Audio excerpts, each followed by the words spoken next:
इतकं वाईट वाटलं तुम्ही उन्हात बसला होता. तर मी एकच सांगणार की तुमची सगळ्यांची मी स्वामी समर्थाचरणी प्रार्थना करणार, बागडे बाबाचरणी प्रार्थना करणार. बाबा तर तुमच्या सदैव पाठीशी जाईल. महाराजांनी म्हटले जे स्वामी महाराजांनी भिवू नकोस, मी तुझ्या पाठीशी आहे, तसं बाबांनी म्हटले भिवू नका, तुमच्या पाठीशी बाबा आहे. मी उद्या जाणार आहे, कारण परवा माझी वास्तुशांतीचा माझा होम आहे, ते बाबांना आता बोलले. तर तुमच्यामध्ये मी माझी लेकरं खरंच बघितली. मी महाराजांना मी एकच प्रार्थना की तुमचं जे बी स्वप्न आहे, जे बी तुम्ही ज्यासाठी तुम्ही आज इथे संघर्षाने बसलाय, तुपाशी धापाशी बसलाय. घरी आई 10 वेळेस म्हणते त्याला एक चपाती ते खाऊन घे रे.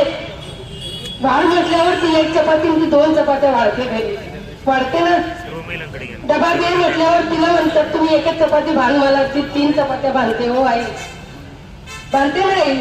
तर ते मला जाणवलं की आज उपाशी लेकरं इथे बसली, जी आई पाठीमागे ताट घेऊन लागते, जेवण करू दे मग झोपण्यात तुला कळत नाही का रे. बाहेरून आल्यानंतर आई काही विचारत नाही, तू कुठे गेला होतास, काय केलं होतं विचारत नाही.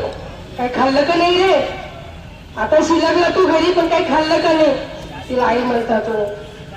अशा आईची लेकरं आणि ते मामाने जर असे शब्द